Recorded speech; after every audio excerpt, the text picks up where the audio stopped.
pertanyaan, maka kita ada kesempatan sisa waktu untuk kita diskusi. Wallahu taala alam. Masya Allah. Silakan Pak Haji Sanusi. Tolong ceritakan apa kedudukan ataupun profil daripada Bani Israel. Ini yang saya masih mengambang dengan Nabi Musa itu. Apakah membawa orang agama lain atau memimpin orang Islam? Baik. Jadi pertanyaannya tentang Bani Israel. Siapa sih sosok Bani Israel itu? Jadi kita ambil dari kata-kata Israel dulu. Israel itu adalah Yakub. Nama lain dari Nabi Yakub. Ya. Jadi Israel itu nama lain dari Nabi Yakub. Siapa Nabi Yakub? Bapaknya Nabi Yusuf, ya kan? Ya. Jadi Nabi Yusuf punya bapak namanya Nabi Yakub. Nah, Nabi Yakub ini punya beberapa anak. Ya. Punya beberapa anak. Nah, nama Nabi Yakub nama lainnya adalah Israel. Apa arti Israel? Israel itu ya hamba Allah. Kalau bahasa Arabnya Abdullah. Itu arti Israel. Maka Bani Israel artinya adalah Bani itu artinya bunaya, abna, anak-anak. Artinya anak-anak Israel, yang artinya anak-anaknya Nabi Yakub. Jadi secara bahasa itu maknanya, dan itulah pengertian daripada Bani Israel, yaitu anak keturunan Nabi Yakub. Maka masuk di situ adalah Nabi Yusuf, termasuk Bani Israel. Kemudian Nabi Musa, Nabi Isa, semuanya itu dari Bani Israel. Ya. Dan para anbiya itu rata-rata dari Bani Israel. Jadi kalau diambil cabangnya atau usulnya dari Nabi Ibrahim. Ya. Nabi Ibrahim ini memiliki dua putra, Ismail dan Ishak. Nah, dari Ishak inilah kemudian keluar para nabi-nabi. Ishak, Yakub, dari Yakub keluar Nabi siapa? Nabi Yusuf dan saudara-saudaranya. Kemudian dari keturunan ini semua nabi-nabi Bani Israel keluar. Ada di sini Nabi Musa, Nabi Sulaiman, Nabi Daud, Nabi Isa, Nabi Zakaria dan semuanya. Sementara yang dari anak Nabi Ibrahim yang lain, yaitu Nabi Ismail, itu tidak ada nabi. Tapi kemudian satu nabi penutup para nabi, yaitu Rasulullah. Ya. Jadi yang keturunan dari yang tadi yang pertama itu Bani Israel, dari keturunan Nabi Yakub, Nabi Ishak, terus Nabi Yakub seterusnya disebut Bani Israel. Sementara yang dari Nabi Ismail disebut dengan orang Arab. Ya. Jadi itu ada bangsa Arab, ada bangsa Israel. Ya. Nah, di bangsa Arab ini keturunan Nabi Ismail tidak ada nabi. Yang ada nabi itu, tradisi kenabian itu ada di Bani Israel. Maka mereka terbiasa dengan keberadaan nabi di tengah-tengah mereka, bahwa mereka itu selalu dipimpin oleh para nabi. Ya. Nah, ketika kemudian nabi kita diutus oleh Allah Subhanahu wa taala, yang diutusnya dari bangsa Arab, maka Bani Israel pun kaget, tidak menyangka bahwa itu akan terjadi. Itulah kemudian salah satu faktor kenapa mereka mengingkari Rasulullah SAW. Kenapa? Karena Nabi ini tidak dari kalangan mereka. Nah, kemudian Bani Israel, di antara mereka ada yang beriman, tapi sedikit sekali. Bahkan ya, saking antusiasnya mereka untuk menyambut kedatangan Nabi ini sebenarnya, ya, mereka sampai berpindah tempat tinggal, mencari tempat yang disebutkan dalam kitab mereka bahwa Nabi itu akan muncul di daerah yang seperti ini. Setelah mereka cek, ternyata Madinah yang memiliki kriteria daerah seperti itu. Maka mereka berbondong-bondong pindah ke kota Madinah. Maka di kota Madinah dikenal ada beberapa kabilah Yahudi, itu pendatang. Ya, ada Bani Qainuqa, ada Bani Quraidah, ada Bani Nadir di situ. Mereka menunggu datangan yang namanya Nabi akhir zaman. Tapi ketika Nabi muncul dari kalangan bangsa Arab, mereka saat itu pula menolak Nabi tersebut karena bukan dari golongan mereka. Dan itulah hasad yang mereka miliki. Terus mereka hasad kepada agama ini hingga akhir zaman. Ya. Apakah mereka memimpin kita? Tidak. Siapa yang bilang mereka akan memimpin kita? Ya, orang Islam justru yang akan memimpin. Hanya saja ya dunia ini dual. Ya. Dunia ini kadang kita di atas, kadang kita di bawah. Kadang kita kuat, kadang kita lemah. Ya, Islam juga demikian. Bisa di beberapa zaman Islam menjadi kokoh, kuat, hebat, luar biasa. Ada zaman-zaman kemudian berkurang kekuatannya, musuhnya lebih kuat, dan seperti itu. Ya. Dan nanti di hari akhirat pengikut Dajjal itu kebanyakan dari Yahudi. Nah, Yahudi ini adalah salah satu dari anaknya Yakub. Ya. Salah satu dari anak Yakub, Yahuda. Kemudian anak turun disebut dengan Yahudi. Nah, jadi pengikut ya, nabi-nabi itu dari kalangan Bani Israel. Bani Israel ini bisa masuk dalam golongan Yahudi, bisa juga dalam golongan Nasara, yaitu pengikut Nabi Isa. Ya, itu dia. Berarti bukan Islam Bani Israel itu. Bani Israel itu ketika mengikuti para nabi mereka, dia Islam. Jadi Islam itu ada dua, Islam yang umum dan khusus. Islam yang umum adalah Islam yang dibawa oleh semua para nabi. Semua agama yang dibawa para nabi disebut Islam. Maka Bani Israel yang hidup di zamannya Nabi Musa, yang mengikuti Nabi Musa, mereka adalah orang Islam di zaman Nabi Musa. Yang mengikuti Nabi Isa, mereka Islam di zaman Nabi Isa. Ya. Kemudian ketika Rasulullah SAW datang, bahwa Rasul dengan agama Islam ini telah membatalkan semua agama-agama yang lalu.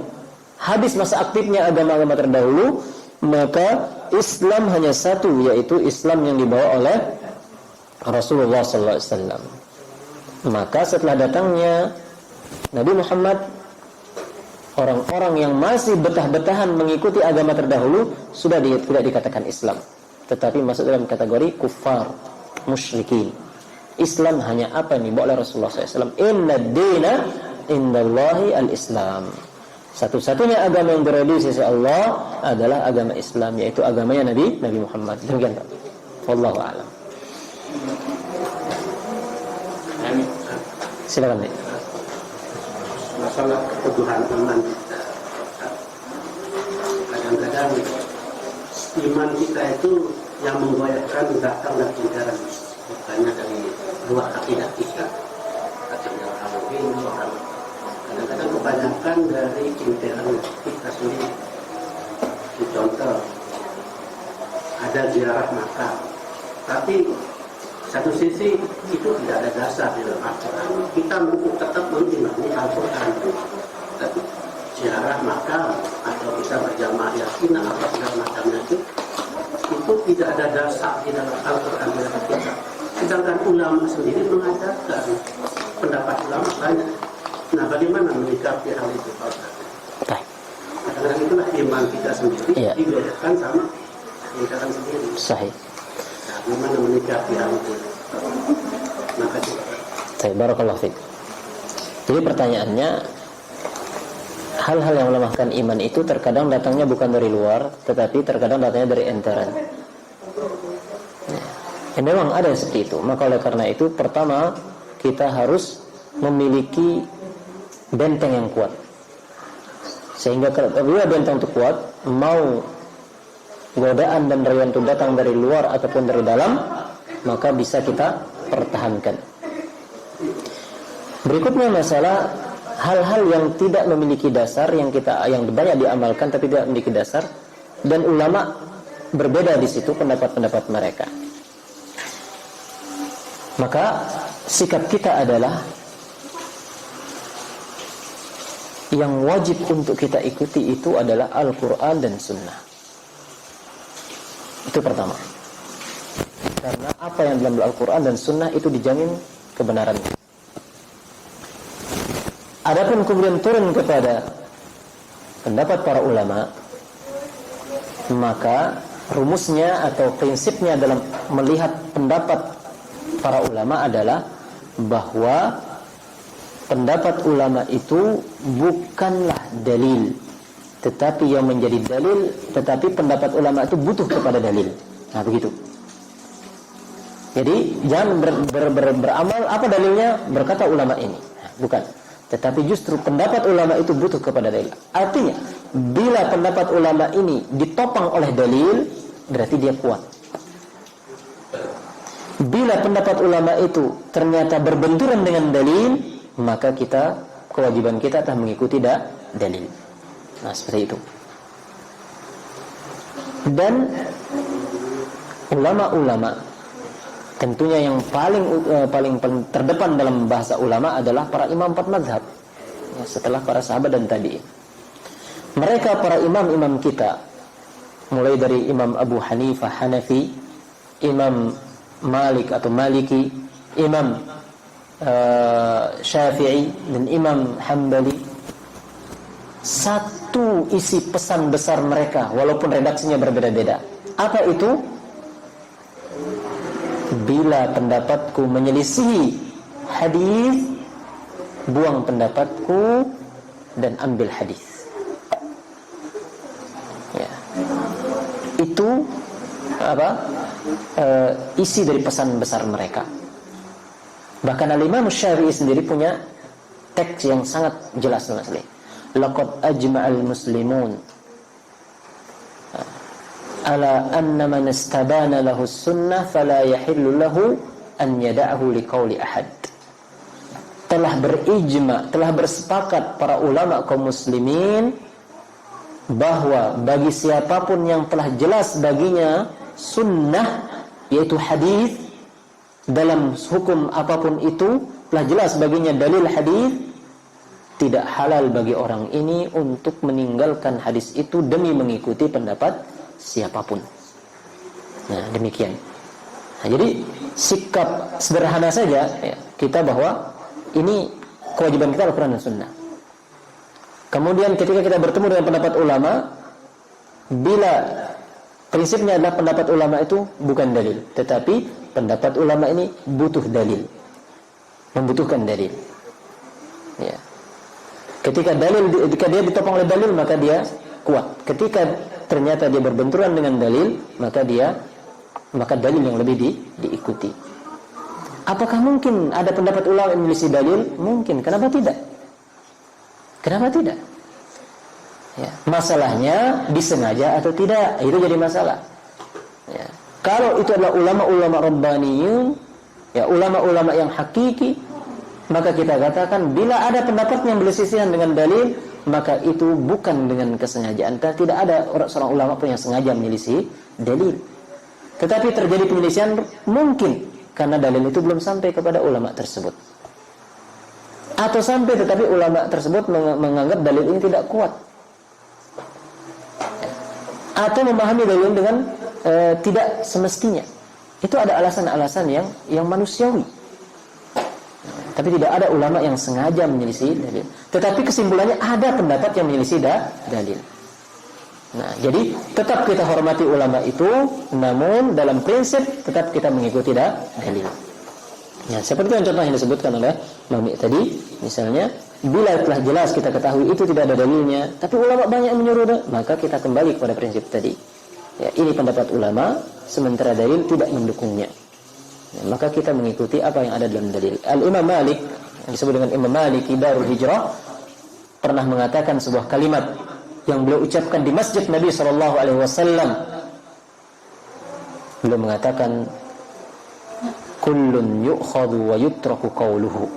Setiap orang itu pendapatnya bisa diterima, bisa ditolak, kecuali satu orang, sambil menunjuk ke arah makam Rasulullah SAW. Nah, kalau kita di Masjid Nabawi, makamnya jelas ini. Illa qaul sahibi hadzal kubur, kecuali pendapat, kecuali ucapan pemilik makam ini, yaitu Rasulullah sallallahu alaihi wasallam. Demikian nih. Wallahu taala alam. Duri, ada pertanyaan? Gimana Pak Yat? Masalah budaya sama nama ibadah kadang sering kecampur. Contohnya acara akikah, Acara akikah. akikah. Akikah kan disyariatkan kalau laki-laki 2 kambing, kalau perempuan 1 kambing. Tapi dalam pelaksanaannya itu sering berbenturan dengan adat istiadat. Contohnya dalam melaksanakan akikah ada ritual yang dilakukan lagi, seperti serakaran atau ngurisan yang dikelilingi dengan potong rambut. Padahal kita disyariatkan hanya memotong rambut, bukan dengan cara mengelilingi anak itu dipotong setelah semua orang yang hadir. Saya seperti itu. Nah, bagaimana kedudukan ibadah kita itu? Ya, sebenarnya kita mau melakukan syariat, tapi berbenturan dengan adat atau kebiasaan dalam satu masyarakat. Bagaimana cara kita memisahkan itu supaya misalkan tidak berbenturan dengan adat dan tidak menyinggung orang tua kita misalkan. Orang tua kita ingin melakukan adat dan syariat, tapi kita inginnya hanya syariatnya saja. Nah, bagaimana menyikapi hal itu? Baik. Tercampurnya antara ibadah dan tradisi. Apa yang dibawa oleh Rasulullah SAW berupa syariat, itulah ibadah. Itulah yang wajib kita ikuti. Dan Nabi SAW ketika datang kepada manusia dengan membawa syariat ini, beliau tidak datang kepada manusia, kepada bangsa, kepada rakyat yang kosong, tidak memiliki peradaban, budaya, dan tradisi. Mereka memiliki budaya, mereka memiliki tradisi, dan sangat kental. Tetapi apa yang terjadi? Rasul datang, Rasul membawakan mereka syariat, dengan syariat itu mereka terselamatkan. Konsekuensinya apa? Mereka harus merelakan adat tersebut. Ya. Bila mereka mempertahankan adat itu dengan konsekuensi berbenturan dengan syariat, maka itu tidak sejalan. Makanya orang-orang Arab yang mereka adalah orang yang hidup dengan Rasulullah SAW, ya, tantangannya besar karena berbenturan dengan tadi itu. Ya. Salah satunya misalnya tradisi minum khamr. Minuman keras ini adalah tradisi yang sangat melekat di dunia Arab. Dan mungkin di seluruh dunia zaman itu. Bahkan sekarang hari ini. Orang kalau yang pernah keluar negeri, ke barat atau ke negeri-negeri kufar, itu minuman keras sudah menjadi hidangan ringan. Ya. Sedikit-sedikit minuman keras. Begitulah di Arab dulu ketika Rasulullah datang. Jadi mereka duduk-duduk, ya dihidangkan minuman keras, begitu seterusnya. Itu sudah jadi tradisi betul. Ya, minuman sehari-hari sudah. Tapi kemudian syariat datang mengharamkan hal tersebut. Bukankah ini sangat berat? Tetapi mau tidak mau, itulah konsekuensi daripada syariat. Demikian dengan bagi waris misalnya. Warisan di zaman jahiliyah itu dibagi oleh diwariskan oleh orang yang paling kuat dalam keluarga itu. Sehingga kalau anaknya masih kecil tidak dapat. Istrinya tidak dapat, bahkan istri itu jadi barang warisan lagi. Kemudian Islam datang mengatur warisan. Perempuan yang dikatakan tidak punya peranan zaman itu dapat warisan. Anak-anak bahkan masih dalam kandungan dapat warisan. Bayangkan, kalau dulu sudah lahir, sudah bisa lari saja nggak dapat warisan. Kenapa? Karena dia masih kecil, belum bisa berperang. Orang yang bisa mendapat warisan adalah orang yang sudah kuat ototnya, bisa berperang, maka dia menguasai semuanya. Ternyata syariat datang membatalkan semua tradisi yang sudah mengakar itu. Dan mereka siap. Mereka punya tradisi hari raya dulu, yang disebut dengan Nairuzan dan Mihrajan. Ini 2 hari raya yang dirayakan oleh Arab Madinah bertahun-tahun, berpuluh tahun. Kemudian Rasul datang ke Madinah, kemudian Rasul temukan mereka memiliki 2 hari tersebut. Maka Rasul mengatakan, aku lihat kalian memiliki 2 hari raya yang kalian rayakan. Ketahuilah Allah telah ganti 2 hari raya itu dengan 2 hari raya yang lebih baik, Idul Adha dan Idul Fitri. Diganti. Ya. Bagaimana sikap para sahabat? Dilepas semua tradisi itu. Ya. Meskipun tradisi itu sebenarnya apa sih? Enggak berbenturan. Itu kan terkadang bahasa kita. Tetapi ini sudah diganti kata Rasul. Nah, yang namanya diganti, dia ada menjadi tidak ada, dibuatkan posisi yang lain dalam posisi itu. Dan mereka siap. Sehingga 2 hari itu pun cuma tinggal nama. Kalau kita baca hadis itu baru kita tahu. Terus sekarang nggak ada yang tahu, udah ada namanya Mihrajan dan Nairuz itu. Kecuali di bangsa-bangsa lain kayak orang-orang Persia masih merayakan hal seperti itu. Ya.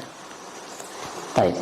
Nah, kemudian dengan kasus yang disebutkan tadi, Maka caranya adalah dengan kita tahu mana syariat yang disyariatkan pada kondisi itu.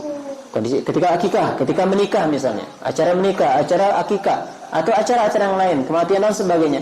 Kita pelajari, kita cari bagaimana yang diajarkan oleh Rasul. Bagaimana harusnya dilakukan menurut petunjuk Rasulullah SAW. Nah, kita tahu udah 1, 2, 3, 4, 5 sekian poinnya.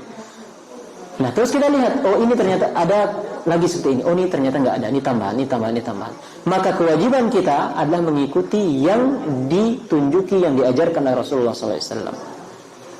Adapun lebih daripada itu, pertama itu bukan, kita tidak diwajibkan mengikutinya. Yang kedua, bila itu ada hubungannya menambah ibadah tersebut, maka dia menjadi hal yang terlarang. Ya begitu, menjadi hal yang terlarang. Seperti seorang ketika dia bersin, apa yang diucapkan kalau bersin? Alhamdulillah. Aksin dia bilang ini. Maka dia ucap alhamdulillah. Tiba-tiba dia mengatakan alhamdulillah wassalatu wassalamu ala rasulillah. Nah, gitu. Yang disuruh cuma alhamdulillah, dia mengucapkan alhamdulillah wassalatu wassalam. Baik, kalimatnya bagus, tetapi pada kondisi itu yang diajarkan cuma alhamdulillah. Maka menambahnya adalah bentuk hal yang dilarang karena menambah syariat yang telah diajarkan oleh Rasulullah sallallahu alaihi wasallam.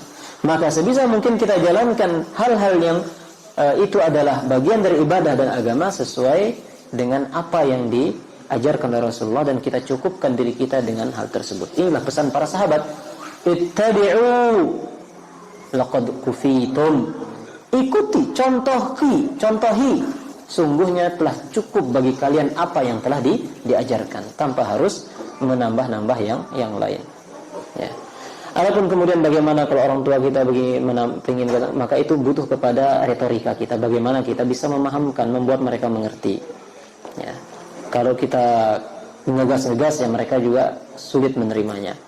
Tetapi kalau kita mulai mukaddimah, ya, pelan-pelan, ya, sampai mereka bisa memahami, dan itu jauh lebih baik. Ya. Itu butuh kepiawaian lagi, ya, menyampaikannya. Ya. Wallahu a'lam. Demikian. Cukup barangkali. Ya. Satu lagi, sedikit aja. Ya. Apakah itu berlaku dalam contoh doa yang terakhir? Karena ada doa ya, ada riwayatnya. Jelas riwayatnya doa itu. Apakah waktu kita mengucapkan doa itu tidak boleh ditambah lagi? Atau selesai sampai di situ, baru kita doa yang lain lagi? Apa seperti itu penerapannya? Baik. Contoh misal doa sujud. Itu contohnya misalnya. Doa sujud diajarkan kita misalnya subhana rabbiyal a'la wa bihamdihi, atau subuhun kudusun rabbul malaikat. Maka kita baca ini doa ini. Kemudian apakah kita cukupkan dengan itu, tidak boleh doa yang lain? Ya. Jenisnya kalau doa yang akan ditambahkan itu dalam kategori itu adalah doa sujud, maka tidak boleh, karena itu tidak diajarkan. Tetapi kalau konteksnya adalah bahwa doa ini adalah doa umum, yang dimana dalam sujud itu kita dianjurkan berdoa, maka itu boleh. Nah gitu. Ini ada doa sujud, zikir dalam sujud, yaitu subhanarabbiyal a'la wa bihamdihi. Nanti dia punya unek-unek, saya akan tambahkan subhanarabbiyal a'la wa bihamdihi wa bi syukrihi wa bi 'azamatihi wa bi. Nah, ini enggak bisa. Kenapa? Karena Rasulullah yang mengajarkan subhanarabbiyal a'la wa bihamdihi. Ya. Jangan ditambah wa bihamdihi wa bi syukrihi wa bi 'azamatihi wa bi kibri wa bi akbar dan seterusnya. Tidak boleh. Tetapi kalau menambahnya dalam konteks bahwa saya ingin berdoa dalam sujud, doa untuk kebaikan dunia dan akhirat, maka itu silakan. Karena Rasulullah SAW mengatakan apa? Aqrabu ma yakunul abdu baina wa baina rabbih wa huwa sajid. Ya.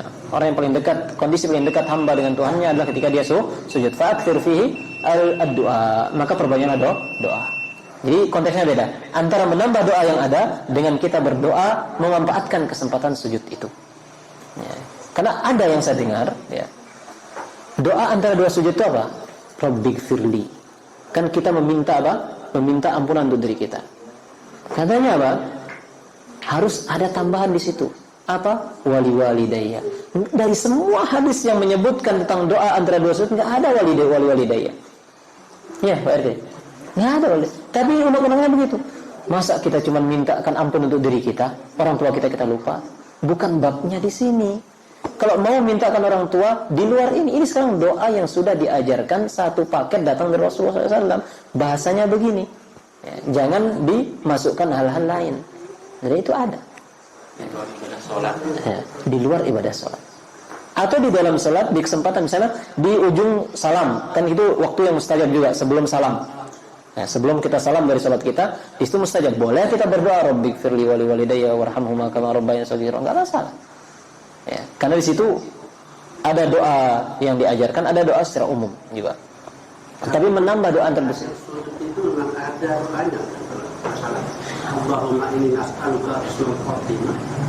Nah, itu kan. iya. Saya belum pernah dengar, coba saya cek nanti yang akhir sujud ya. Akhir. Sujud terakhir maksudnya. Sujud terakhir. Nah. Coba nanti itu PR untuk saya belum pernah dengar itu hadisnya yang menyuruh untuk itu. Bisa dipakai dalam Ya. tidak salah. Iya.